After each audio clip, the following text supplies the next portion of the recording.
Hello listeners and welcome to Boomerang. This is Team 4 bringing you the news from the West Lothian Courier, with permission, published on Thursday the 9th of April 2026.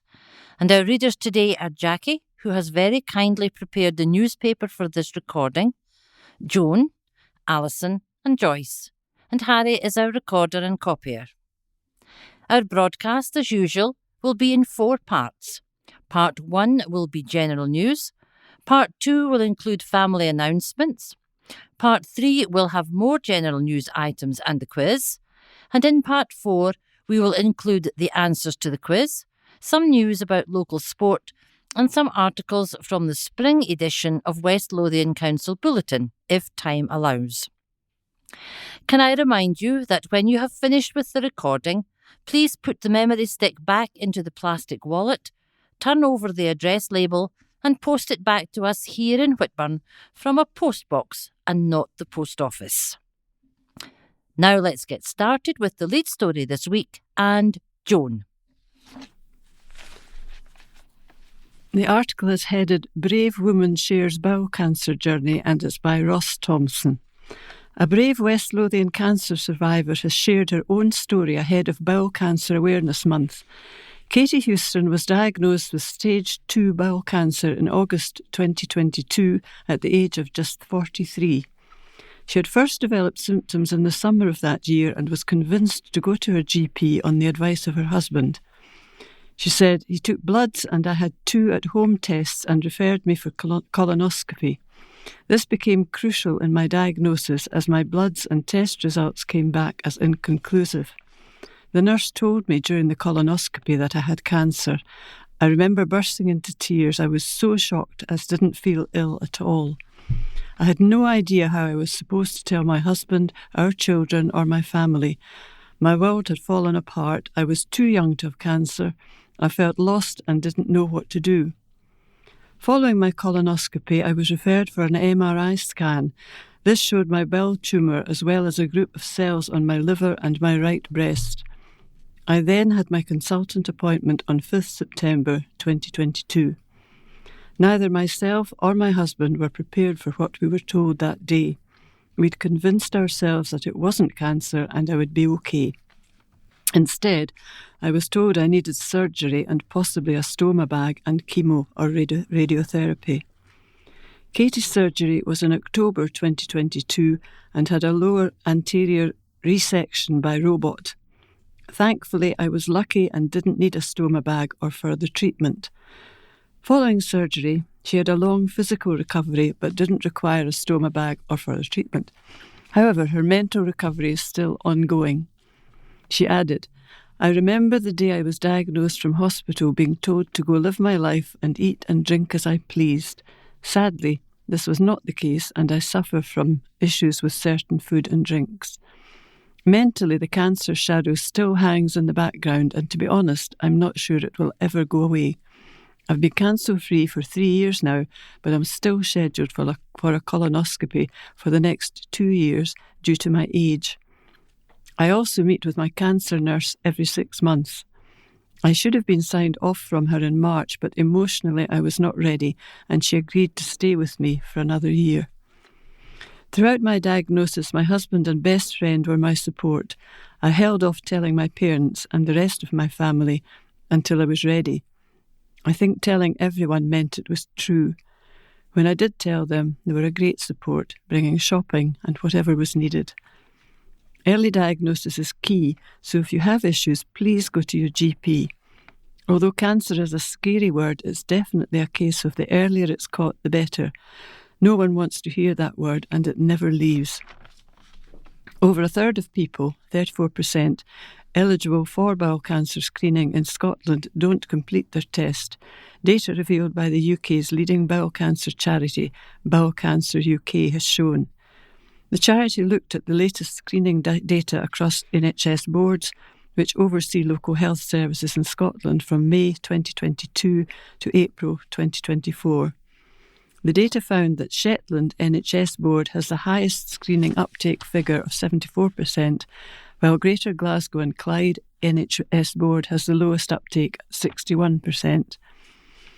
Scotland has the third highest average of people taking part in screening, 65.7%, compared to other UK nations behind England, 71%, and Northern Ireland, 67.3%, but ahead of Wales, 65.5%. Bowel Cancer UK is sharing screening uptake figures in the build-up to Bowel Cancer Awareness Month (BCAM) this April, highlighting that there is still an opportunity for more people to take part in bowel cancer screening. The NHS in Scotland has made great strides in bowel cancer screening uptake in recent years, especially since the facial immunochemical test, FIT, was introduced as its primary screening tool in 2017. Scotland has had a welcome long-term strategy which addresses bowel cancer and was the first country in the UK to screen at a threshold of 80 micrograms of blood per gram of poo, and then in brackets UG/G, which England and Wales have since adopted. Genevieve Edwards, Chief Executive of Bowel Cancer UK, said while there's been great work to date when it comes to people taking part in bowel cancer screening, these figures show that there's still room to improve screening uptake even further. Bowel cancer is Scotland's third most common cancer, but screening is one of the best ways to spot the disease early or remove polyps that might develop into cancer. The earlier bowel cancer is found, the more treatable it's likely to be, with more than 9 in 10 people surviving the disease when diagnosed at the earliest stage.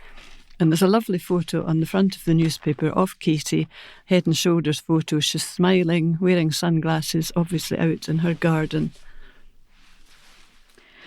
Holyrood candidates confirmed. The candidates for the 2 West Lothian constituency seats for the Scottish Parliament election on May 7th have been announced. Voters in West Lothian will be able to cast a vote in constituency and regional contests. Candidates for the Almond Valley constituency are the SNP's Angela Constance, Damien Doran Timpson for the Scottish Conservatives, Malcolm Kevin Jones of Reform UK, Karen Lindsay from the Scottish Liberal Democrats, and Labour's Jordan Stocko. Candidates for the Bathgate constituency are Gus Ferguson of the British Unionist Party, the Lib Dems' Stephen John Hart, Peter Heggie from the Tories, David McLennan of Reform UK, the SNP's Pauline Stafford, and Jenny Young from Scottish Labour. Both these constituencies are covered by the returning officer for West Lothian, and the count of votes will take place at West Lothian College, Livingston, on Friday, May 8th. For the regional contest, all West Lothian constituency areas come under the Central Scotland and Lothian's West region. The returning officer for Falkirk will publish details on candidates in the Falkirk East and Linlithgow constituency. Further information on the election, including details of the location of polling places and guidance on voting, can be viewed via the West Lothian Council website. The public will elect 129 members to the Scottish Parliament. It will be the 7th general election since the devolved Parliament was re-established in 1999. A record number of MSPs are not seeking re-election. 8 of those stepping down were first elected at the formation of the Scottish Parliament in 1999, but only 5 have had unbroken service. Each constituency elects one MSP by the plurality, first past the post system of election. Each region elects 7 additional MSPs using an additional member system. Prominent site given reprieve by councillors by Stuart Somerville. Armadale's crumbling Edwardian nursery building has survived the wrecking ball again. The school, on a prominent site in Academy Street, has seen several attempts to demolish it and replace it with a housing development of up to 6 homes. But the Development Management Committee in Livingston was split on its future when the latest application from the building's owners came up, and Councillor Willie Boyle urged fellow members to back demolition, saying Armadale deserves better. Lucas Land Purchases applied for permission to demolish the C-listed building. An agent for the applicant told the committee that the firm wanted to clear the site and sell it on for development. Planning officers had recommended refusal, citing as one of its main reasons that the applicant has failed to adequately market the property through a board sign at the application site and via the established property websites. The agent said the site had been marketed by 2 firms since 2009, with a sale board on the site until recently. The building has a lengthy planning history, dating back 20 years, with various proposals to convert it into housing, as the site has been designated, or to demolish and replace with new homes. Councillor Pauline Clark said the building reminded her of the school she had attended, and she added, I was really quite taken by the building. She conceded that if she lived as a neighbour to it, she probably would have a different view. A common theme emerged around the use of the existing stonework and architectural features in any new development on the site. It was suggested that if the application had been submitted alongside building plans, it would be more acceptable. Chief concern was the loss of a historic building, one of 3 school buildings on the corner site in the town, dating from the late 1800s to 1906. A report by planners added an additional reason for refusal provided by the development manager, which was the loss of the listed building without the submission of details for a suitable replacement development would be detrimental to the historic townscape character and visual amenity of the area. A report to the committee said, "This listed building is an asset to the local townscape and is of a stable structural condition. Therefore, the council deems the building to be worthy of retention, provided all appropriate steps to do so have been undertaken."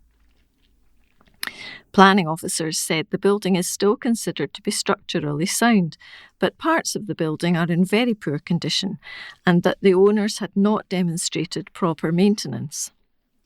Councillor Boyle told the meeting, "If we refuse this, we'll be in the same position we were 6 years ago, except the deterioration will be worse.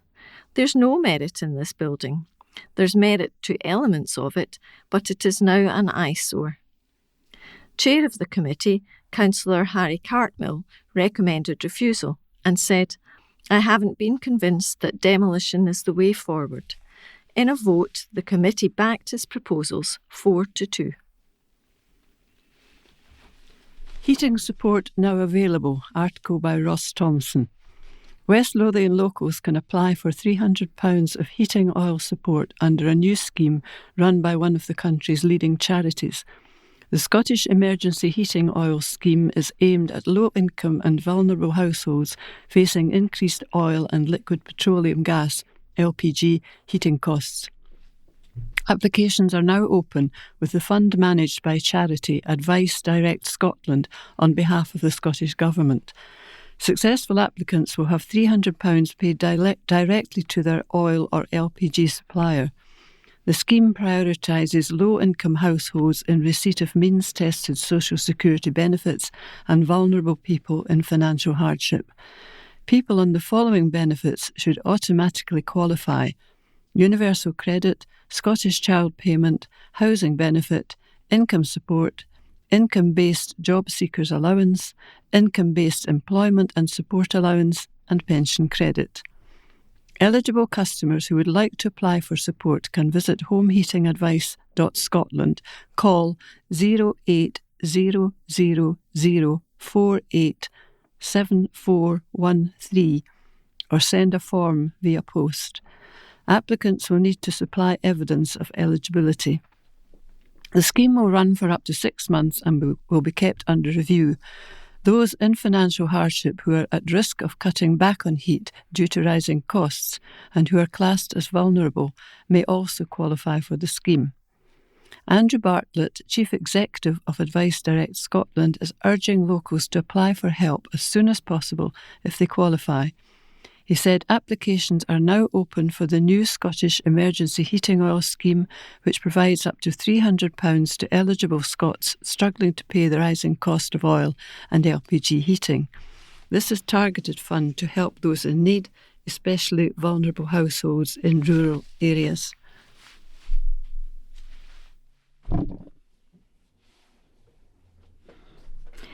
Business park plans refused by committee, and this is by Stuart Somerville. Plans to develop West Lothian Business Park in the shadow of one of the county's most recognisable landmarks have been dealt a blow. An application to open up a second access to the site near the Five Sisters was knocked back by councillors. The Development Management Committee voted down the proposals over concerns about traffic on narrow rural roads and damage to well-established hedgerow. An agent for the park's owners gave assurance that the new hedgerow would be planted in advance of the work to establish a new road into the site. A planning application for the formation of vehicular access road at land south of B7015 and east of Five Sisters Business Park in West Calder has been refused at a meeting of the Development Management Committee. The applicant and owner of the site was JJ Land Purchases Limited. Planning officers had recommended that the committee refuse the application. The application site is part of an allocated employment site that lies within the employment boundary for the existing Five Sisters Business Park. The proposal involved the creation of a new access point at the eastern boundary of the allocated site from a quiet local road that runs south from the B7015. This road is bordered on both sides by a well-established mature hedgerow and is primarily used to access two business premises and agricultural land. The land immediately to the west of the proposed access point is currently in active agricultural use. An agent for the applicant explained that the park was at capacity at present, and a new access would allow the owners to develop the eastern side of the land that it owned. In their conclusion, planning officers said, the proposed access point is not consistent with the requirements of master plan strategies that require access to be taken from the existing access point from the B7015 to the business park. There is no justification to depart from this. The proposal would result in a significant increase in the use of minor rural road and would result in a loss of established hedgerow, all to the detriment of the amenity of the surrounding countryside and local biodiversity. Chair of the meeting, Councillor Harry Cartmill, suggested that a parking area on the road used by the councillors on the site visit seemed to be a more obvious point for an access road onto the land, and he asked why that had not been chosen.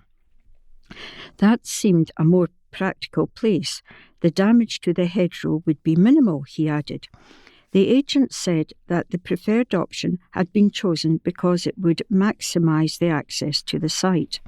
Councillor Pauline Clark asked about the potential further development of the site, and Senior Planning Officer Wendy McCorriston explained that any building plans would have to be submitted for approval in a future planning application. Councillor Cartmill told the meeting, "Given that we don't know what is going to be on the site, I'm not convinced that this road is in the right place. My view is that I agree with the planners and I think this is the best way forward." Councillor Willie Boyle said, "I would move to grant subject to the conditions and the new hedgerow being planted." This was backed by Councillor Clark. In a vote, the recommendation was refused by 4-2. Sullivan's Bill can help with PPE standards. Bathgate and Linlithgow MP Christine Sullivan has introduced a 10-minute rule bill in the House of Commons, calling for new legislation to ensure that personal protective equipment, PPE, used across the public sector meets new British standards.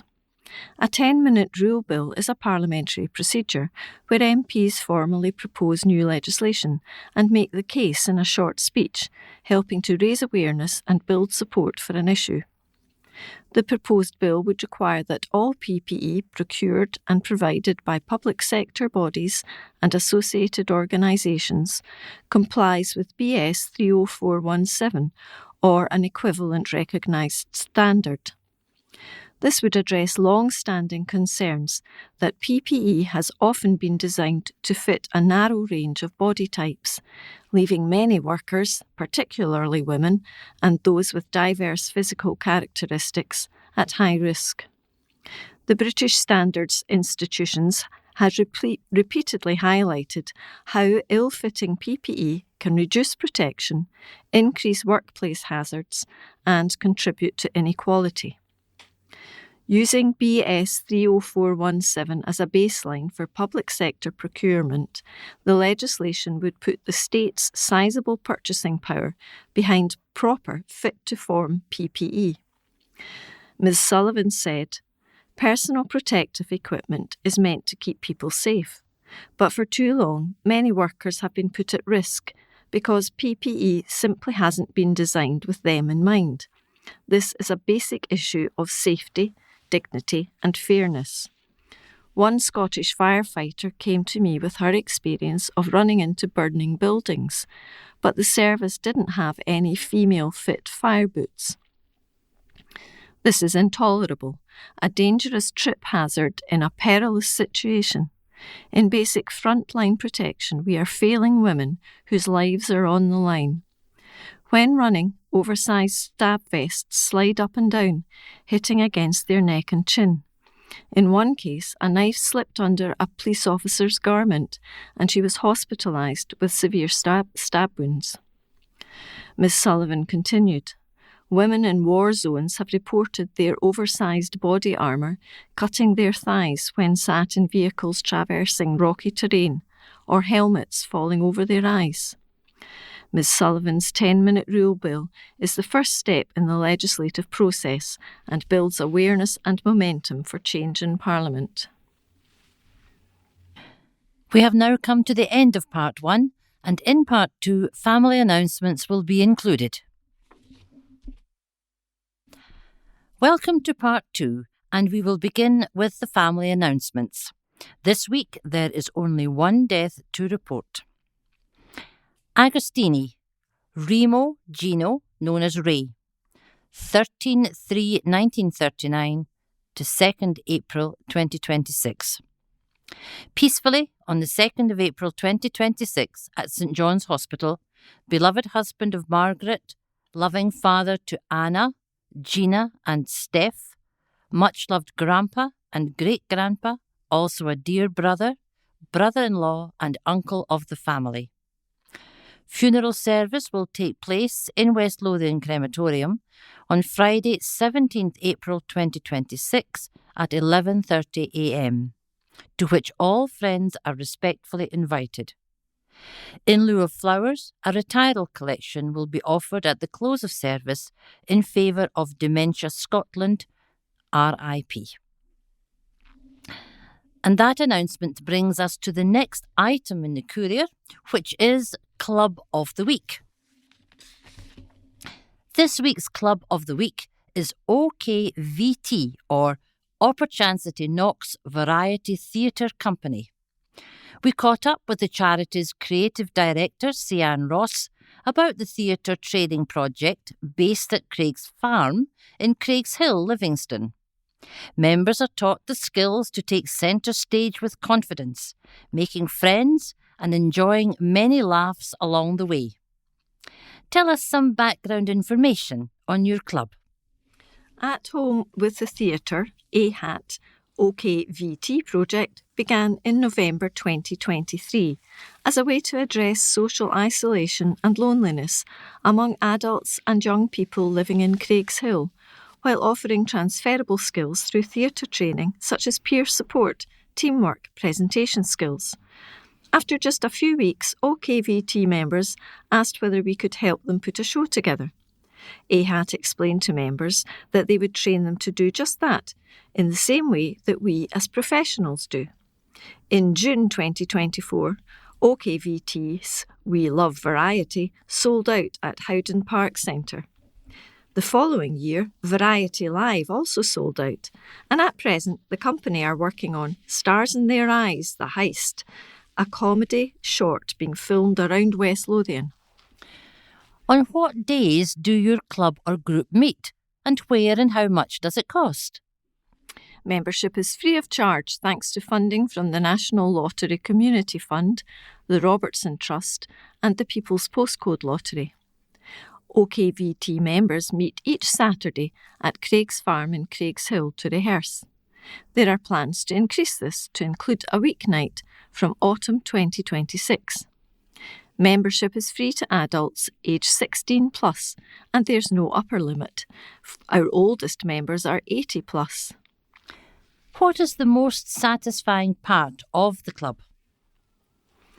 For the creative team from At Home at the Theatre, the most satisfying part is watching our OKVT members reach their potential and seeing how committed everyone is. Every member has gone from strength to strength since joining, and the increase in self-confidence is off the scale. From our members' point of view, they say, "We're a great group, there are no cliques, we are all friends. There's no hierarchy, everyone just joins in. The directors are so patient and they get the best from us."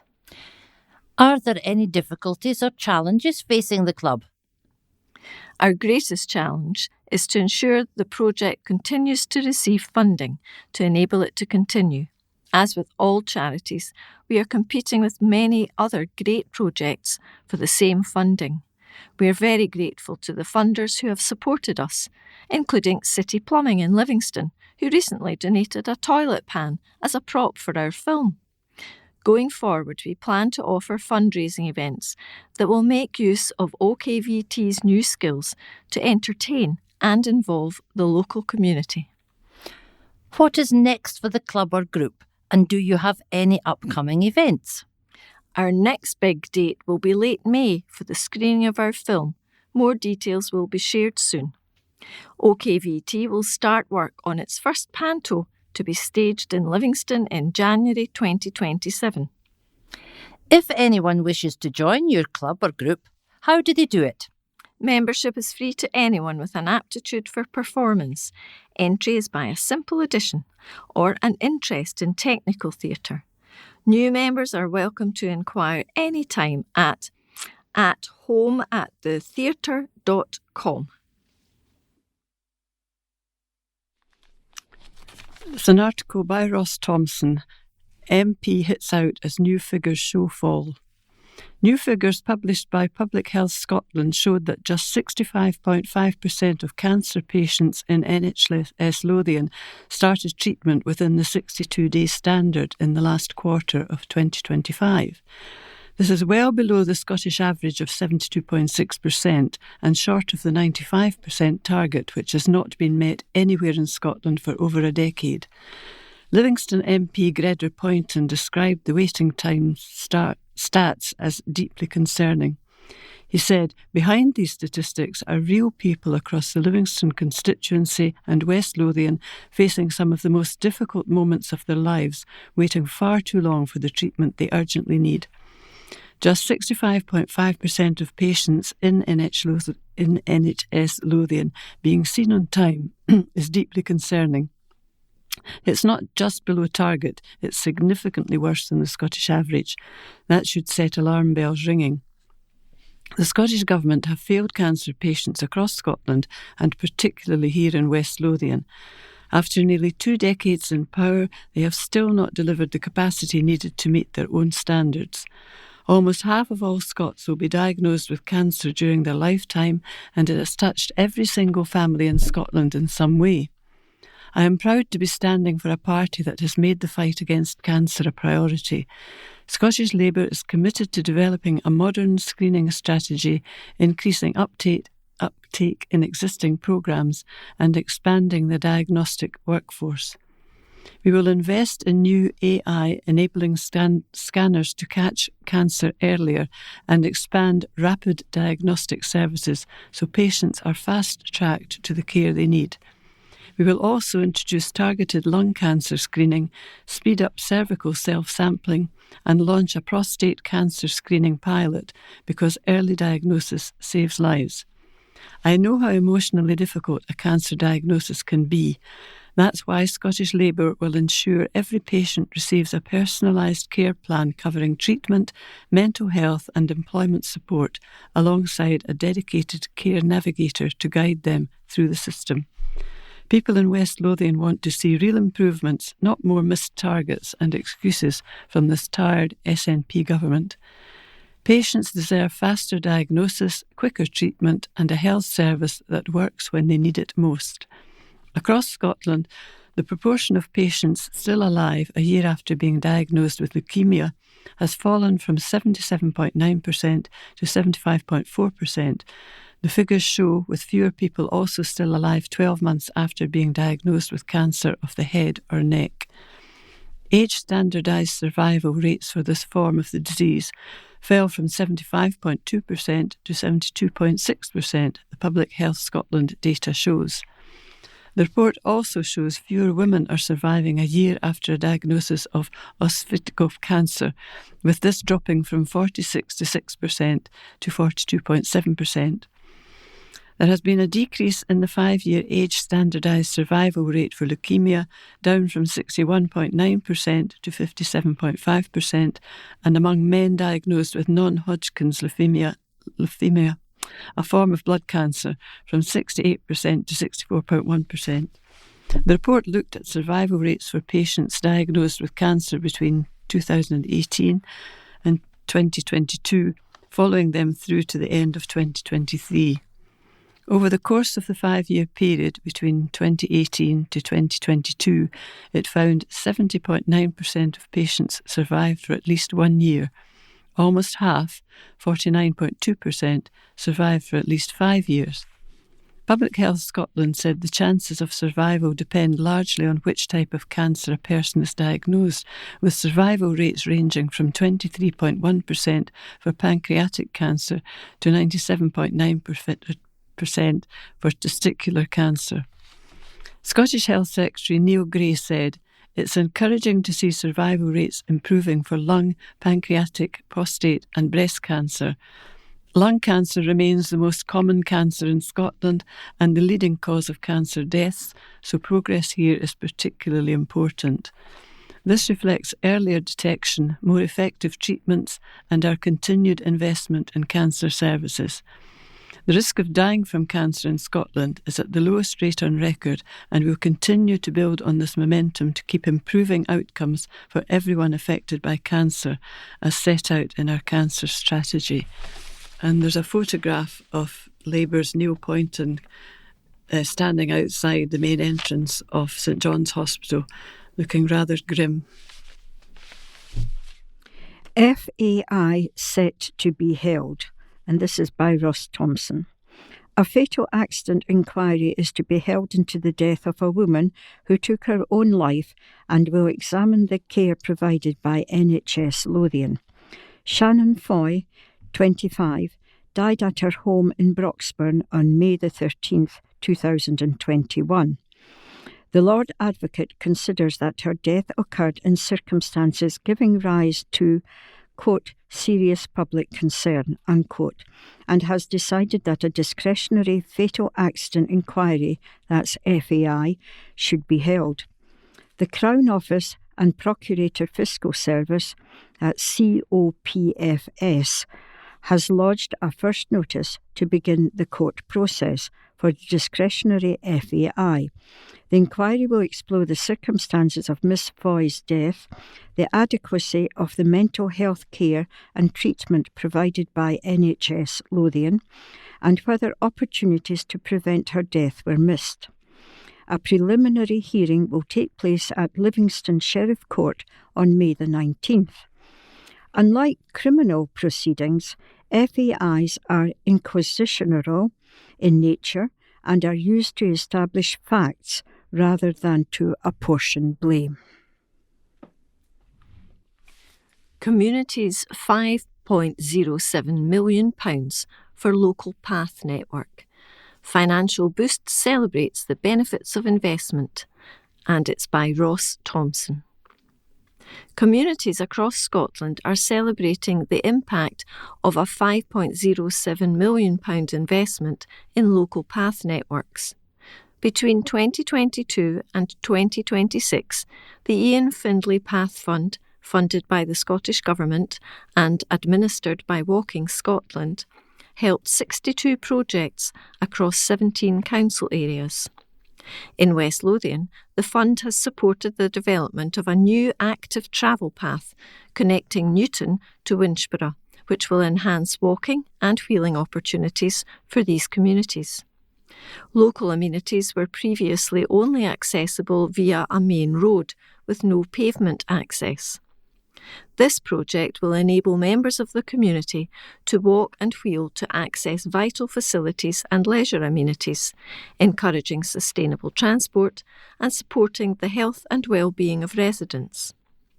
Across Scotland, communities have upgraded more than 69 kilometres of path surfaces, created over 16 kilometres of new link paths, and improved almost 29 kilometres of routes connecting neighbourhoods with local services and green spaces.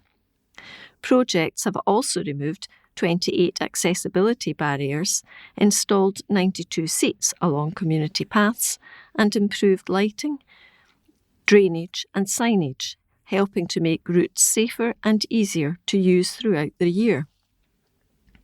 Kevin Lafferty, Chief Executive Officer at Walking Scotland, said, "The Ian Findlay Path Fund has left a lasting legacy that people in West Lothian will benefit from for years to come. These practical improvements make a real difference to people's daily lives.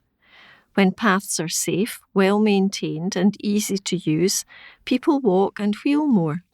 That benefits their health and their communities. It also helps the environment, as more people choosing to walk and wheel reduces the number of car journeys and carbon emissions." The fund was established in memory of Ian Findlay CBE, former Chief Executive Officer of Walking Scotland, whose work championed the importance of accessible paths and everyday walking and wheeling in building healthier, more connected communities across Scotland. Kevin added, "The Ian Findlay Path Fund was the perfect way for all of us to pay tribute to Ian. I'm delighted that we can now look back and celebrate its many achievements." Cabinet Secretary for Transport and outgoing Linlithgow MSP Fiona Hislop said, "The Ian Findlay Path Fund has been an important part of our commitment to supporting communities across Scotland to create safe, accessible and attractive places to walk, wheel and enjoy local environments. Since its inception, this fund has empowered local groups who understand the needs and character of their own areas to lead improvements that make everyday active travel easier and more appealing. As the fund comes to a close this month, I want to pay tribute to the volunteers, community organisations and partners who have turned small-scale, grassroots ideas into meaningful local change. Their work embodies the spirit of community-led development and complements our wider national ambition to make walking, wheeling and cycling the natural choice for shorter journeys. While this chapter concludes this year, the legacy of the Ian Findlay Path Fund will continue in the strengthened connections, safer routes and more vibrant places it has helped deliver across Scotland. To find out more about the work for Walking Scotland, please visit walkingscotland.org.uk. Another article by Ross Thompson headed "Public Can Have Say on Pool Future." 2 public meetings have been organised to keep residents informed on the Council's proposals for the former Armadale swimming pool site. The meetings will take place in the Assembly Hall of Armadale Academy on Tuesday, April 14th and Wednesday, April 15th from 7 p.m. Armadale residents and other interested members of the public are invited to attend either of those 2 meetings to find out more about what is being put forward and to gather the community's views on these proposals. The site is a common good property, and this means that we have a legal duty to undertake a statutory community consultation to help us understand what the community thinks about that proposal. At these meetings, council officers will explain what common good is, the status of the property, what the council's proposal for the buildings are, and why those proposals are being put forward. A council spokesman said, "The Common Good consultation is running until May 22nd, with the outcome of this consultation will be presented to Council Executive in June 2026. It aims to hear views on the proposed sale or lease of the North Street site and the potential demolition of the building in the event of no viable interests being received. The pool has been closed since September 2023 after West Lothian Leisure informed the council that they could no longer afford to operate it. There are no plans to reopen the pool, but the site is still available for community use or community asset transfer if any viable requests come forward at this time. Last month, a petition opposing the pool's sale, lease or demolition gained thousands of signatures. Over 150 locals gathered at a meeting on Thursday, March 12th to voice their concerns over the potential loss of the pool. Armadale residents argue future generations could be robbed of a well-loved community asset. Prior to the pool closing in September 2023, the council sought expressions of interest both from commercial and community groups who might be interested in operating the site. Gillian Dunnigan, who started the petition to save the swimming pool, has been joined by neighbours en masse to demand the pool be saved. The petition argues the loss of the pool will have a significant impact on the community. It adds, residents have faced travel barriers, increased costs and reduced access to physical activity since its closure in 2023. The potential for the permanent closure of the swimming pool is at odds with a council locality plan, which set out to improve health and well-being outcomes in the former mining town. The council previously engaged with Armadale Thistle Football Club on community-led proposals for the property. However, the club was not able to take those proposals forward. Since 2023, the pool has not been drained. This was aimed at minimising potential costs if anyone wished in future to reopen the pool. The councils say while the operating and security costs of maintaining the pool building have been minimised, they have been incurring these costs for over 2.5 years, and it's not sustainable to meet these indefinitely. Any net proceeds from the sale or lease of the property would go directly to the Armadale Common Good Fund, with community groups able to make bids into that fund through the Armadale and Black Ridge Local Area Committee. And there's a photograph of the pool with all its windows boarded up. Police called to street. A huge emergency services response was dispatched to a disturbance in West Lothian. Police were sent to Livery Road in Bathgate at around 12:30 a.m. on Saturday, March 28th. Officers said inquiries into vandalism at a premises are ongoing. They also confirmed no injuries were sustained. Footage from the scene showed at least 8 police vehicles in attendance. A Police Scotland spokesperson said, around 12:30 a.m. on Saturday, March 28th, we were called to a report of a disturbance in the Livery Street area of Bathgate. Officers attended and there were no reported injuries. Inquiries are ongoing into vandalism at the premises. And that brings us to the end of part 2. And in part 3, we will begin with the quiz. Welcome to part 3, and we will start with this week's quiz. Question 1. Which American state is known as the Mount Rushmore state? Is it South Dakota, Wyoming, or North Dakota? Question 2. Which actress played the role of Honey Rider opposite Sean Connery's James Bond in the 1962 film Dr. No?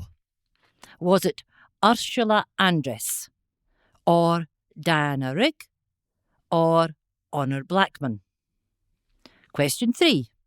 How many packs of cards are most commonly used in the game of canasta? Is it 3, or 2, or 4? Next question. In anatomy, what is the technical name for the navel? Is it patella, or umbilicus, or sternum? Next question. What is the name of the van in TV's Scooby-Doo? Is it the Mystery Machine, or the General Lee, or the Mean Machine? Next question. Which Australian state capital is located on the Yarra River? Is it Sydney, Melbourne, or Brisbane? And last of all, what is ergophobia the fear of? Is it flying, work, or dogs? Those are the questions for this week. So good luck. The results will be broadcast in the next part, in part 4. So we will go on now with general news and Alison. Venel New Home for Bank Hub by Ross Thompson. Linlithgow's Venel will be the new long-term home for the town's banking hub. A 10-year lease of 30 The Venel has been granted to Cash Access UK to act as a new location for the banking hub in Linlithgow. Cash Access UK currently operate a temporary banking hub from Linlithgow Borough Halls, as well as a second temporary West Lothian site in the Jim Walker Partnership Centre in Bathgate. Writing on social media, West Lothian Council stated, "The hubs provide access to banking facilities for the town since the closure of High Street bank branches in recent years, with community bankers from different banks taking specific days to operate the hub. The lease of the property at the Venel will provide valuable additional revenue for the council to help support the delivery of essential services. It's anticipated the banking hub will open at its new location in June 2026. Banking hubs are shared physical spaces on high streets, operated by the Post Office and owned by Cash Access UK, designed to restore in-person banking services to communities. They offer a counter service for daily transactions such as cash deposits, withdrawals, cheque cashing, and community bankers from major banks available on rotation for face-to-face assistance, helping bridge the gap caused by branch closures.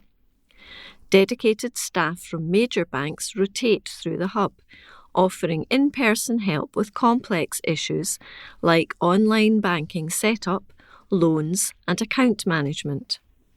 Funded by major UK banks, they are implemented after Link Scheme identifies a community that has lost its last bank branch. Over 220 hubs have been planned or opened across the UK to provide banking services. Battering of Bee Craig's trees is real concern, article by Stuart Somerville. Bee Craigs, like much of West Lothian's woodlands, has taken a battering in the last 18 months of stormy weather. Councillors on the Linlithgow Local Area Committee noted the surge in public inquiries about damaged trees at the end of the year, and Erwin Hopkin from the Council's Nets and Land Services team confirmed it's been a challenging time for our trees. A report to the committee detailed woodlands work in the last 3 months of 2025. The council received 20 reports of damaged or dangerous trees in the Linlithgow area, much of it from Beecraigs, compared to just 2 reports in the same period in 2024. Councillor Pauline Orr said there's been quite a considerable spike in the numbers. Is that down to Storm Ewan last year, with trees maybe damaged then but deteriorating over the year, and coming down with Storm Amy in October? The area has suffered from a lot more adverse weather. Irwin said trees do suffer after storms. We used to talk about 3 years of rest. I don't know when we last had 3 years of rest after a wind. It has become very much that we have 3 or 4 storms in a year. We have had a lot more summer storms as well, and the trees are in full leaf then, more like giant sail, and can cause more damage. It's been a challenging time for our trees. The report to committee added, the harvesting of timber blown down from during Storm Ewan last year and subsequent gales has now been completed, and site restoration is underway. The income from this operation will be used to replant the felled areas and other tree and woodland work. Early October brought Storm Amy to West Lothian. Although only categorised as a yellow warning for high winds, some of the parks and green spaces were impacted by wind-blown trees and branches down over paths and access points. Over 2 days, the Ranger Services patrolled all footpaths and mountain bike MTB trails in the 3 country parks to report back on path networks impacted by storm damage. Other sites were patrolled over the following week to clear debris and report further tree damage to arborist teams. Irwin said that trees can be de-established by storms, adding we are heavily reliant on the public reporting damaged or dangerous trees. We do surveys after severe storms. We are lucky that people do take the time to contact us. We don't mind getting multiple reports, we'd rather have that than none. The clear-up at Beecraigs following the 24th January Storm Ewan last into the summer last year, with an additional stormy weather in February adding to the problems. As the LDRS reported last summer, more than 200 trees were brought down at Beecraigs. They were among the thousands damaged across West Lothian, and there's a photograph of fallen trees. The next article is in big black letters. Subo's No Mug. Talent show icons celebrate 65th birthday in style. And this is by Stuart MacDonald. Susan Boyle has launched her first ever range of merchandise to mark her 65th birthday. The singer is flogging t-shirts, hoodies, hats and tote bags bearing her name, and is so happy with the collection, which went on sale for the first time this week. Subo shot to fame on Britain's Got Talent at the age of 47 in 2009 with her incredible performance of I Dreamed a Dream from Les Miserables. She went on to sell 20 million records and sang for Pope Francis at the Vatican's Christmas concert in 2019. However, in April 2022, she suffered a major stroke, which left her unable to speak and sing properly. After intensive vocal coaching lessons, which helped restore her speech and singing voice, she is now planning to release new music and go on tour again.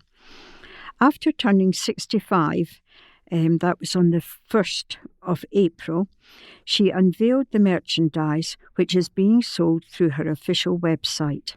It includes a pink hoodie at £50, T-shirts at £30 and a £40 jumper with her initials on it. Other items in the range included a tartan tote bag and Susan Boyle branded mugs, baseball caps and beanie hats. Susan of Blackburn, West Lothian said, "As I celebrate my 65th birthday, I'm so happy to finally share my very first official merchandise range with you. I've loved putting this together and I hope you'll find something you like. It's available to order now for UK delivery and EU shipping will be opening in the next few days, with the US following in the next few weeks and the rest of the world shortly after. There are also more exciting items on the way, so do keep an eye on the shop over the coming days. Thank you for all the love you've shown me today and over the years. It truly means everything to me, and this felt like a lovely way to celebrate together. Simon Cowell has picked Susan's first appearance on Britain's Got Talent as his favourite audition of all time and said she was responsible for the show's global success. Earlier this year, Hollywood star Timothée Chalamet revealed he is a fan and described the singer as one of the greatest living Britons. The Marty Supreme actor said he was mesmerised as a schoolboy when he watched her audition on YouTube. And there is a really lovely picture of Susan. She's got a pink checked overshirt on and wearing blue denim jeans. Her hair's blonde. She's wearing spectacles, wearing a nice smile. And there's also a picture of one of her mugs with her name Susan in red on it. And also a hoodie, which is very pale pink. And again, red lettering, Susan Boyle, just sort of underneath the neckline. And also a picture of her tartan tote bag, which sells, incidentally, for £18. School Says Goodbye to Depute Head by Ross Thompson. Pupils and staff at Winchborough Primary School and Early Learning Centre said a fond farewell and happy retirement to Depute Head Teacher Gillian Hailstones. The school community came together ahead of the Easter break, joined by Gillian's family for a retirement assembly to celebrate over 32 years working in education in West Lothian. Gillian received many generous gifts and a video of memories and well wishes from colleagues across the years. Winchborough Primary School head teacher Ian Harvey said, Mrs. Hailstones has made an enormous contribution to the education of young people in West Lothian over the course of 3 decades and is most deserving of a well-earned retirement. She will be much missed, but on behalf of everyone at Winchborough Primary School, we wish her a long and happy retirement. And there's a beautiful photograph to accompany this story. It shows Mrs. Hailstones standing in front of an enormous screen which says Happy Retirement, Mrs. Hailstones. And she also has a beautiful decoration made out of balloons. So it's on a stand. It's not as large as an arch because you couldn't fit quite under it, but there are a lot of balloons. There's very small, bright pink ones, slightly bigger, pale pink.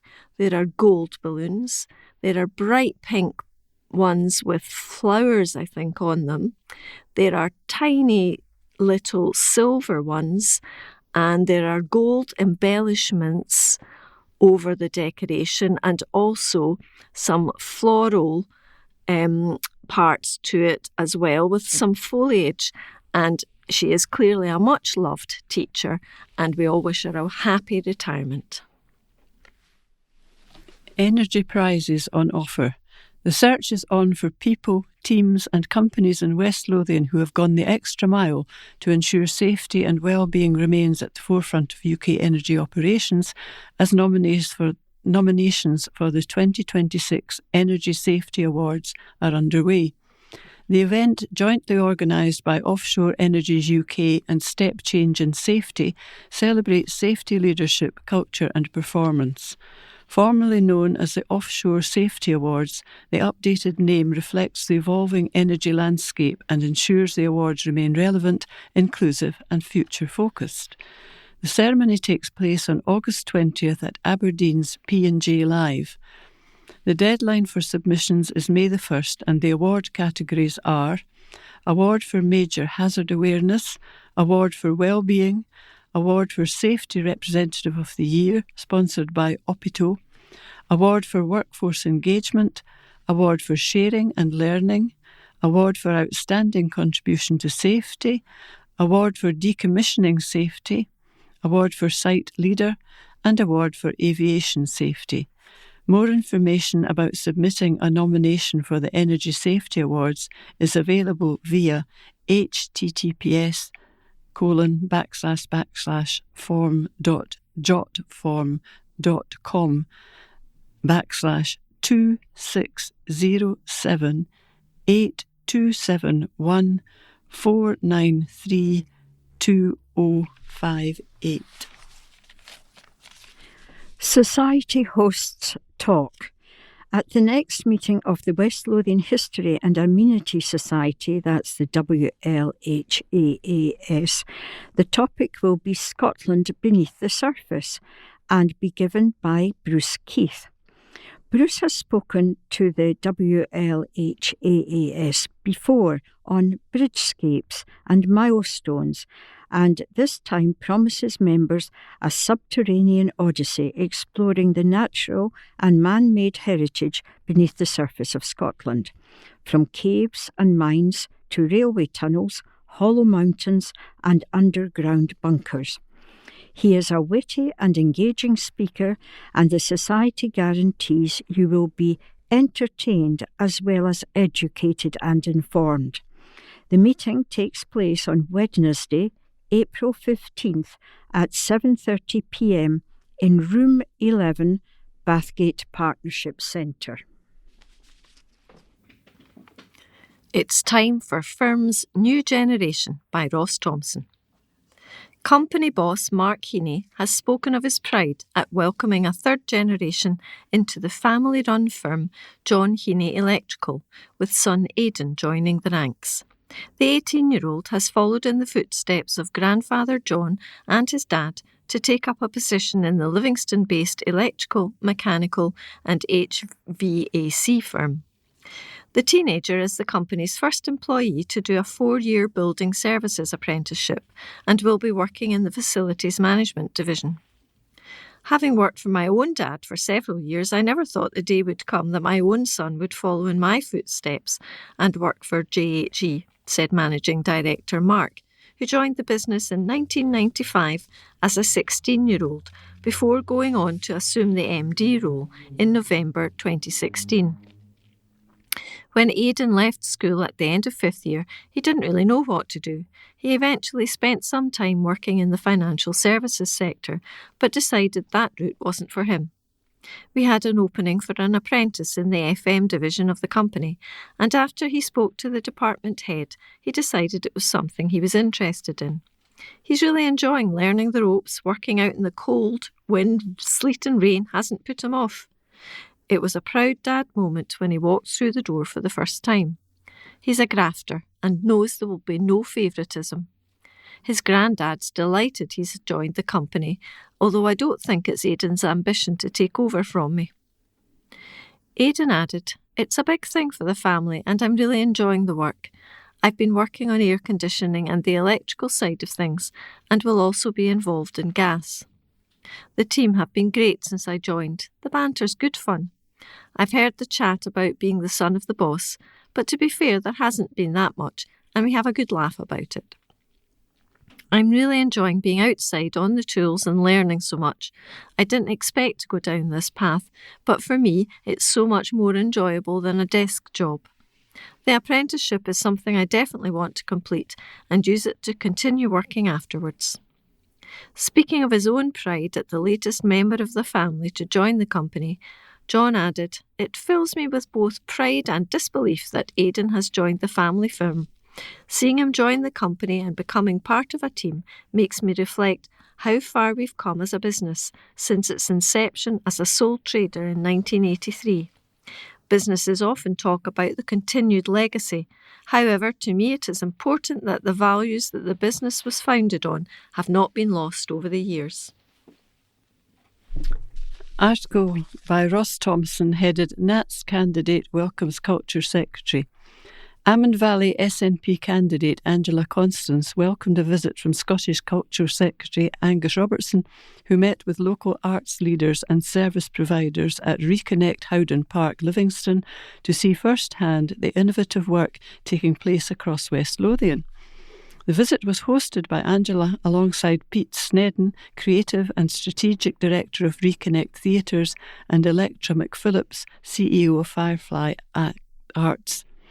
They all showcased the breadth of the creative work delivered by local partners, including ArtLink Edinburgh and Lothians, Generation Arts, Amond Valley Heritage Trust, and many more. The delegation discussed how local arts organisations are contributing to the national cultural strategy, strengthening community engagement, and delivering creative solutions to social, educational, and well-being challenges. West Lothian's cultural sector has played a pivotal role in its transformation from a traditional mining region into a dynamic, modern community. Its art organisations continue to drive creativity and resilience, supporting health, care, education, and the wider Scottish economy. Local arts services are known for their collaborative ethos and their commitment to providing opportunities for children, young people, adults, and marginalised groups. Many organisations are pioneering accessible and community-focused programmes that reflect the region's strong identity and talent. Angela said, "I was delighted to attend today's visit with the Cabinet Secretary and to witness the exceptional work taking place across West Lothian's cultural organisations. The creativity, commitment and community spirit demonstrated here embody the very best of Scotland's cultural landscape.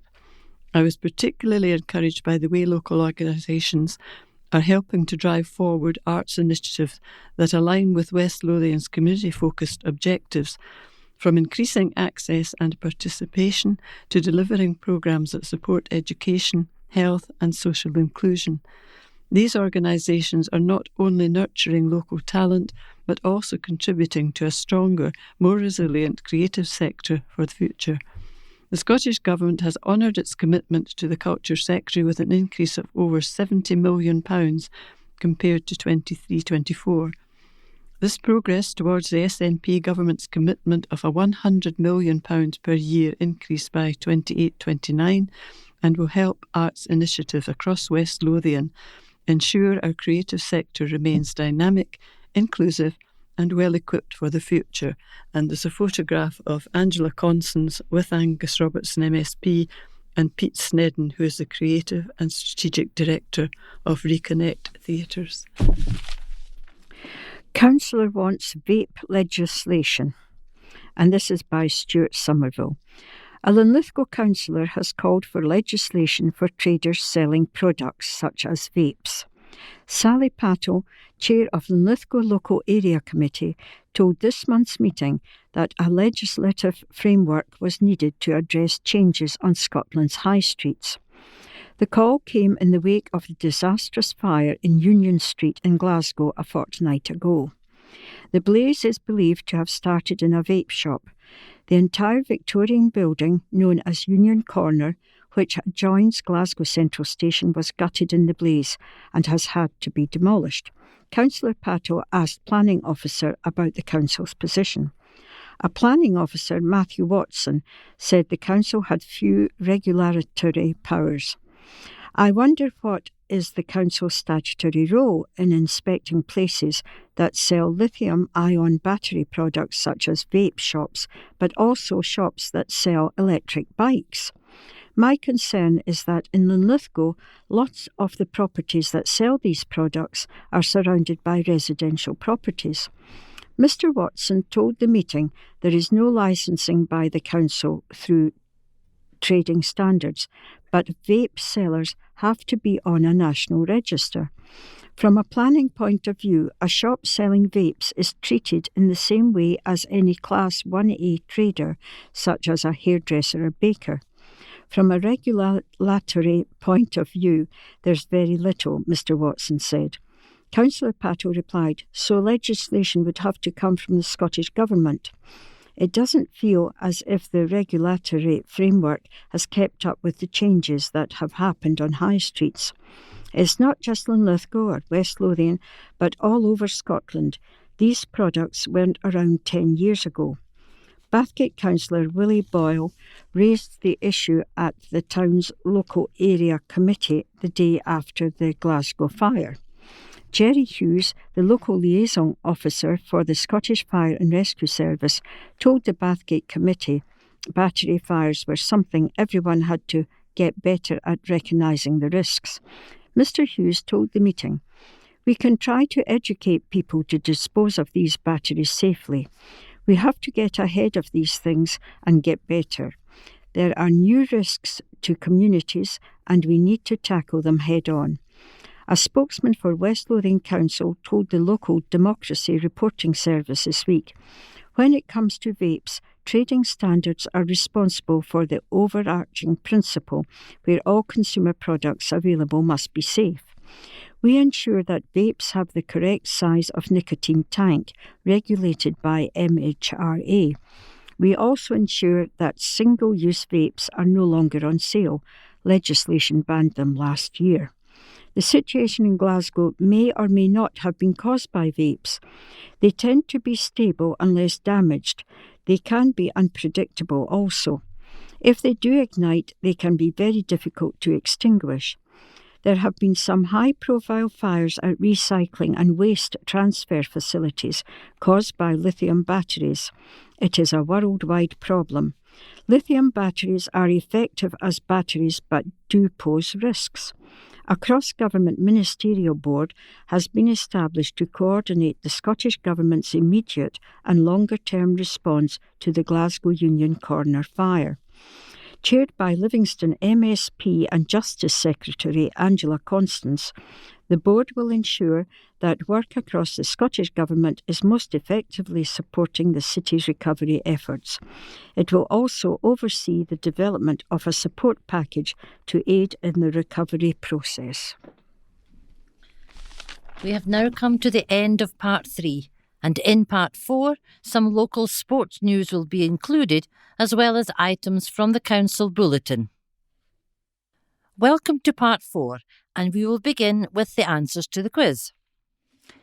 Question 1. Which American state is known as the Mount Rushmore State? And the 3 choices were South Dakota, Wyoming, or North Dakota. The answer is South Dakota. Question 2. Which actress played the role of Honey Rider opposite Sean Connery's James Bond in the 1962 film Dr. No?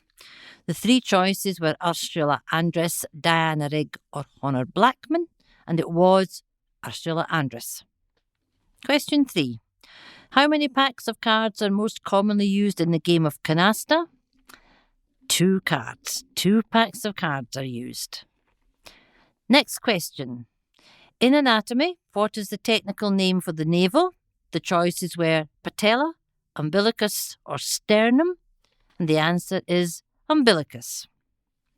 Next question. What's the name of the van in TV's Scooby-Doo? It is the Mystery Machine. Next question. Which Australian state capital is located on the Yarra River? And the choices were Sydney, Melbourne, or Brisbane. The answer is Melbourne. And last of all, ergophobia is the fear of what? Is it flying? Is it work or dogs? It's work. There's the answers. I hope that you were successful with the quiz this time. Now we will continue with the news and Alison. This story is taken from the West Lothian Council's Bulletin. West Lothian team race to top prize at STEM Racing Challenge. A talented team of Linlithgow Academy pupils have brought silverware back from the Aramco STEM Racing World Finals 2025 in Singapore. Vega Racing by Allen Steel Asset Management, ASAM, is made up of Kirsty, Evie, Clara and Joseph, and were awarded the Team Identity Trophy at the awards, which saw 84 teams from 36 countries take part. Formerly known as F1 in schools, the STEM racing competition challenges students to form their own Formula One team and design, build, test and race a 15cm scale model car of the future powered by compressed gas. At the World Finals, teams present their cars, their pit displays, portfolios and verbal presentations to judges, with races taking place on a 20-metre track where cars cover the distance in just over a second. Across the 5 days of competition, Vega Racing were on track racing 4 times against teams from around the globe. They also spent time in the F1 pit lane and paddock for the Singapore Grand Prix, as well as presenting their engineering, enterprise and project management folios and a verbal presentation. Another article from the Bulletin. Approval sought for decriminalised parking. West Lothian Council is set to seek powers to take over parking enforcement for the area. Council Executive have approved plans to progress the implementation of decriminalised parking enforcement and pavement parking legislation. A report will be presented to the Environment and Sustainability PDSP later in 2026, setting out the lengthy legal process required for the Council to be granted powers by Scottish ministers to enforce parking and pavement parking in West Lothian. The report will also include a draft business case that will be presented to Council Executive for approval prior to submission to Scottish ministers, with the whole process expected to take up to 2 years. Currently, Police Scotland are the only ones who can enforce parking, waiting and loading restrictions on the public road network in West Lothian, and they previously employed dedicated parking wardens to carry this role out until 2014.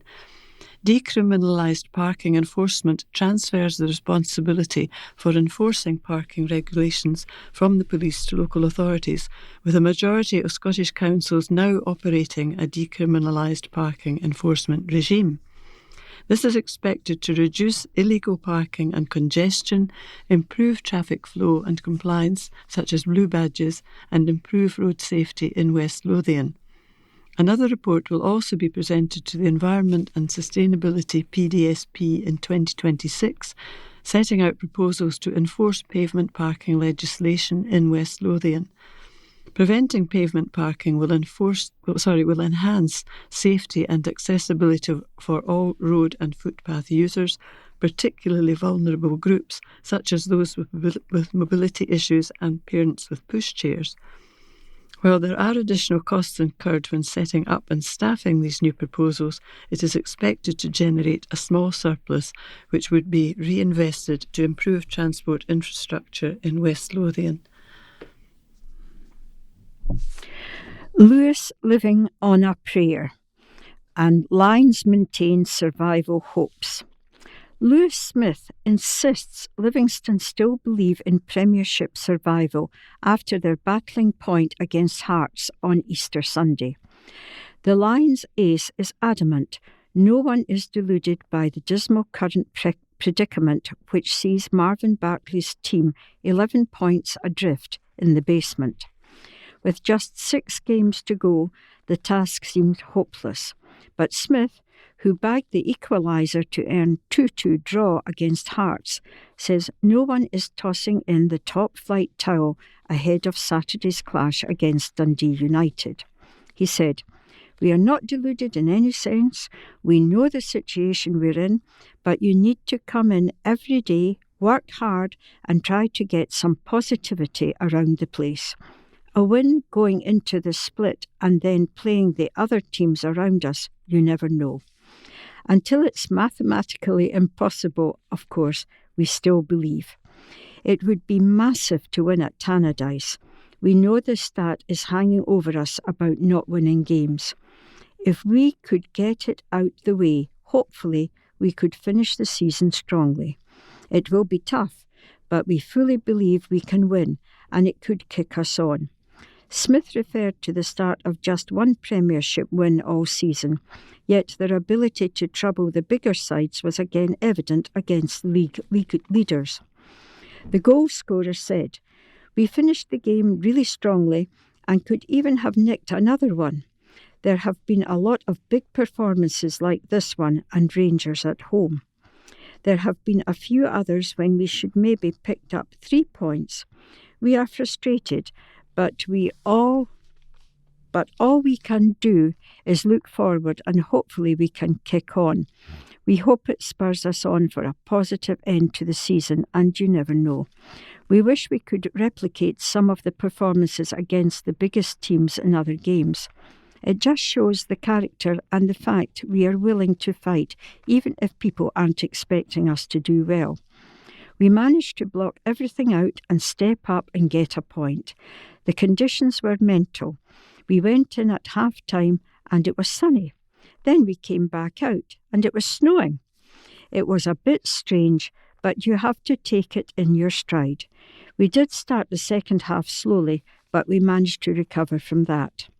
Smith took his go against Hearts with aplomb as he followed to get his finish beyond backtracking Stephen Kingsley on the goal line. He smiled. There were a few boys on the line and I thought I'd have to lift it. Thankfully, it hit off the defender and went in rather than going the other way. Livy's display against Derek McInnes' men was another example of what could have been, and Smith added, "We know we haven't been good enough for large parts of the season. Just because we've had a positive result against Hearts doesn't mean that's not been the case. It gives confidence among the squad. We are all fighting for each other." Livingston are looking for their first win since August amid a run of 32 games in all competitions without a victory. Sunday's result made it 30 straight winless games in the league, and they will be looking to avoid equalling the longest streak in Scottish League football of 31, set by Arbroath in the 1960s. And there's a photograph of Lewis Smith and celebrating after his equaliser against Hearts on Sunday, and of course is in his nice gold and black football strip. And this story is from the Bulletin. The headline is "Some Result for West Lothian School at National Maths Challenge." And you need to know that "some" is spelt S-U-M. A top team of talented young people from the James Young High School have won the Silver Award at the prestigious Enterprising Maths in Scotland finals. Organised by the Scottish Mathematical Council, the fiercely contested competition saw the best young maths students from 52 schools across the state and private sector in Scotland come together after success in their regional heats. The James Young High School team of Parvana, Matthew, Jonathan and Maeve worked quickly and strategically to solve very challenging mathematical problems to secure the second place finish. They were only narrowly put to the top position by Stuart Melville College in Edinburgh and finished ahead of St Leonard's School in St Andrews and Edinburgh's Fettes College. The James Young High School head teacher, Tricia Gallagher, said, "This outstanding achievement reflects the hard work and dedication of our pupils and staff.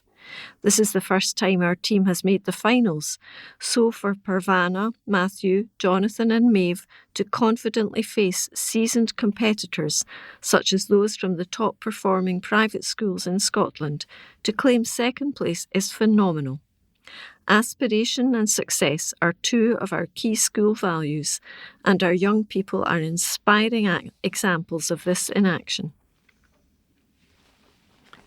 Another article from the Bulletin, which is headed "First in Scotland to Pilot Accessible Transport Tech." A pilot project between West Lothian Council, Lothian Country and Sight Scotland veterans will help service users of the Linburn Centre with sight loss to access real-time public transport information to help them get to Livingston Shopping Centre and further afield. West Lothian Council has installed new NaviLens codes at bus stops in Wilkeston and at Livingston Bus Terminal following engagement with Sight Scotland veterans on how their community access public transport. The use of apps employing AI is a key contributor in assisting users to undertake simple tasks, effectively making day-to-day life easier for them. NaviLens codes are similar to interactive colourful QR codes which blind or partially sighted users can scan with their smartphones. This then provides users with real-time audio with transport information such as buses services and the estimated times they will arrive at the stop. It can be used to provide information on local infrastructure and facilities that surround them, making it easier for them to make their way around public places. And for more information on NaviLens, please visit www.navilens.com. And a small article, this. again a sport article, Rose in title decider. Linlithgow Rose kept themselves right in the Lowland League title mix on Tuesday night with a 3-1 win away to Celtic B. The Gallant climbed to second in the table and moved to within just 1 point of leaders Clydebank with 2 games remaining. And to add to the drama, the top 2 now face off on Saturday at Preston Field in a clash that is almost certainly a title decider. The Gallant have the tougher of the final day fixtures, with Gordon Herd and his side heading to third place, Bonnyrigg Rose, while the Bankies host Cally Braves. I'll have to write up what we've done now. And this story is from the Bulletin. St Kentigern's rebuild on track. The rebuild of St Kentigern's Academy in Blackburn is on schedule to finish in April 2026. As the Bulletin went to press, the major construction project was in its final stages and is expected to be ready to welcome pupils ahead of the 2026 exams. Over 60% of St Kentigern's had to be demolished due to issues with reinforced autoclaved aerated concrete, or RAC, with West Lothian Council committing £20 million from its capital budget towards the overall rebuild cost of £35 million. The Scottish Government have been approached for support with the remaining £15 million of the £35 million cost. The new building will feature a reception area, spacious canteen and dining area, games hall, dance studio, fitness suite and a changing village. Additional facilities will include a performance area, a range of learning spaces, a cafe and nurture rooms, all designed to enhance the learning environment for all of the young people who attend the school. Another article from the Bulletin. West Lothian's road network will benefit from a significant funding injection this year, and it's about potholes. An additional £2 million will be targeted towards pothole repairs and road defects following the Council's budget being set. This targeted investment will focus on tackling the current backlog of potholes and improving road surfaces across communities. The additional funding has been made possible following the council tax increase. Generally, all income raised via council tax is spread across all areas of council services and supports the full range of essential local services. In addition to this broad support, an increase of 7.4% has allowed the council to target extra additional towards improving local roads and repairing potholes. This is in addition to a further £8.2 million investment for roads and related assets like road repairs and street lights via the Council's capital programme. And that encouraging news about the promoted repairs to the roads in this county brings us to the end of our broadcast for this week, and we hope you found it enjoyable and informative. Please put your memory stick back into the wallet, change the address label, and remember to post it in a postbox and not the post office. All that remains is to send you our very best wishes for the coming weeks, and until next time, take care. So it's cheerio from Team 4.